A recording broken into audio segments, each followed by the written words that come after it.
전염병 미해결 사건, 류시화 인생 우화.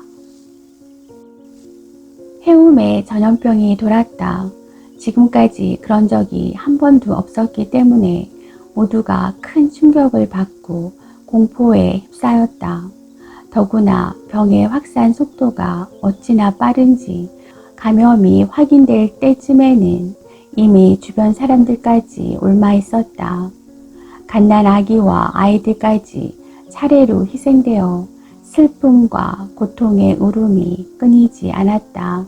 이발사 겸 외과 의사인 하스키엘이 최대한 많은 생명을 구하기 위해 여러 날 잠도 자지 않고 진료했다. 약초에 능통한 민간 요법사 테클라도 병을 물리치고 증상을 완화시키기 위해 최선을 다했다. 어떤 조치를 취해야만 하는지 결정하기 위해 긴급 의회가 열렸다. 의회의 7 현자는 숙고를 거듭한 끝에 마을 주민들로 구성된 아침을 지키는 사람들이라는 모임을 만들기로 결정했다. 이 회원들은 매일 동트기 전에 일어나 기도하고 경전을 공부하기로 했다. 그렇게 하면 의심할 여지 없이 전염병이 물러갈 것이라 믿었다. 결정된 사항은 곧바로 실행에 옮겨졌다. 하지만 한 가지 문제가 있었다. 해움 사람들은 잠을 무척 사랑하는 사람들이기 때문에 그렇게 일찍 일어나는 것이 죽었다 깨도 불가능했다. 다시 회의를 거듭한 끝에 의회는 아침을 지키는 사람들 모임을 만들되 회원들 모두 잠을 사랑하는 사람들이므로 회당지기를 1명 고용하기로 결정했다. 그 회당지기의 임무는 동트기 전 이 회원들의 집을 일일이 찾아가 잠을 깨우는 일이었다. 결정된 사항은 곧바로 실행에 옮겨졌다. 하지만 바로 다음 날 아침 늙은 회당지기는 밤이 너무 추워서 감기에 걸려 죽을 뻔했다고 울면서 말했다.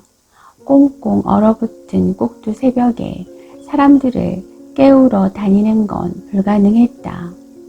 이 새로운 문제를 해결하기 위해 의회가 다시 숙고를 거듭한 끝에 아침을 지키는 사람들 모임을 만들되 모임에 속한 회원들이 잠을 무척 사랑하는 사람들이므로 회당지기를 1명 고용할 것이며 그의 임무는 한밤중에 사람들을 일일이 방문해 잠을 깨우는 일이지만 하마터면 감기에 걸려 죽을 뻔했기 때문에 그에게 양가죽 코트를 한 벌 지급하기로 결정했다. 그렇게 하면 몸을 따뜻하게 보호할 수 있고 감기에 걸리지 않을 것이며 따라서 죽지 않을 것이었다. 결정된 사항은 곧바로 실행에 옮겨졌다. 그런데 마을의 야간 경비원이 즉시 의회에 민원을 접수시켰다. 자신이 그동안 해움에서 양가죽 코트를 입은 유일한 사람이 되었는데 만약 회당지기도 양가죽 옷을 입는다면 사람들은 누가 야간 경비원이고 누가 회당지기인지 분간할 수 없을 것이라는 불만이었다. 또다시 의회가 열렸다. 긴 토의 끝에 의회는 아침을 지키는 사람들 모임을 만들되 모임에 속한 회원들이 잠을 무척 사랑하는 사람들이므로 회당지기를 1명 고용할 것이며 그의 임무는 한밤중에 사람들을 일일이 방문해 잠을 깨우는 일이지만 너무 추워 감기에 걸려 죽을 뻔했다고 불평하기 때문에 양가죽 코트를 지급해 몸을 따뜻하게 보호하게 할 것이고 그렇게 하면 감기에 걸리지도 죽지도 않을 것이나 야간 경비원이 지금까지 해움에 양가죽 코트를 입은 사람이 자기밖에 없었는데 만약 회당지기가 양가죽 코트를 입으면 누가 야간 경비원이고 누가 회당직위인지 아무도 모를 것이라고 불평하므로 회당직위는 양가죽 코트를 털이 바깥으로 나오도록 뒤집어 입어야 한다고 결정을 내렸다. 그렇게 하면 누가 야간 경비원이고 누가 회당직위인지 분간할 수 있을 것이었다. 결정된 사항은 곧바로 실행에 옮겨졌다. 하지만 다음날 아침 회당직위가 또다시 흐느껴 울며 말했다. 양가죽 코트를 뒤집어 입자 자신을 여우로 착각한 개들에게 공격을 받아 심한 부상을 입었다는 것이었다.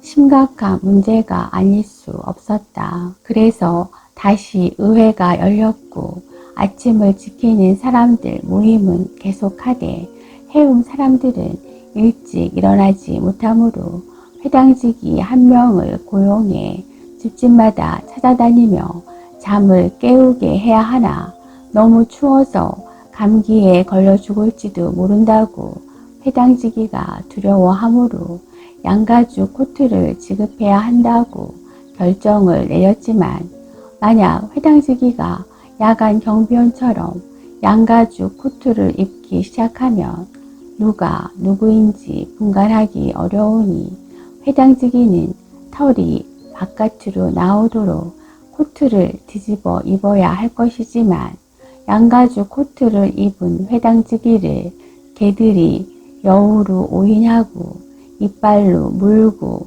사정없이 공격하므로 회당직위가 타고 다닐 말이 필요하다는 결정이 내려졌다. 그렇게 하면 개들은 더 이상 회당직위를 여우와 혼동하지 않을 것이며 이빨로 물지도 않을 것이었다. 결정된 사항은 곧바로 실행에 옮겨졌다. 그런데 한 가지 문제가 생겼다. 낮 동안 그 말을 어디에 메어두는가 하는 문제였다. 그래서 또다시 의회가 열렸으며 말을 회당의 여자석에 메어두기로 결정했다. 의회에서 결정한 상황은 곧바로 실행에 옮겨졌다. 이튿날 회당에 기도하러 온 여자들은 커다란 말 옆에서 예배를 드리는 일이 너무 두렵다고 호소하기 시작했다. 요란한 기도 소리를 듣고 말이 흥분할 수도 있기 때문이었다.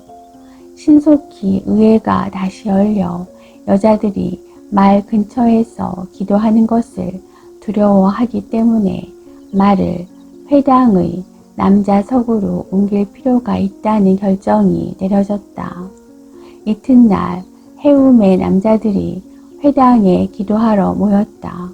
그런데 각자 말을 자기 자리에서 밀어냈기 때문에 말은 기도 시간 내내 회당 안을 배회하며 어디에도 설 자리가 없었다. 누구도 말에게 회당의 자리를 제공하는 것에 동의하지 않으므로 현자들이 다시 회의를 열어 말을 설교단 바로 옆에 메어두기로 결정했다. 이 결정은 큰 혼란을 불러일으켰다. 해움 사람 절반은 그것이 옳은 결정이라고 여겼지만 나머지 절반은 회당의 신성한 자리에 말을 메어두는 것은 매우 불경스러운 일이라고 확신했다. 사람들은 자신들의 관점을 주장하느라 정신이 없었고 어떤 일도 제대로 진행되지 않았다. 의회의 현자들은 자신들의 결정을 고수했으며 랍비는 침묵을 지켰고 회당직위는 누구와 말하느냐에 따라 하루에 적어도 2번은 입장을 바꿨다. 그러던 어느 일요일 아침 민간 요법사 테클라가 광장에 서서 가녀린 목소리로 외쳤다. 해움 주민들이여, 전염병이 끝난 걸 모르겠는가? 역병은 올 때처럼 소리 없이 물러갔다. 그런데 당신들은 지금 무엇을 위해 논쟁하고 있는가?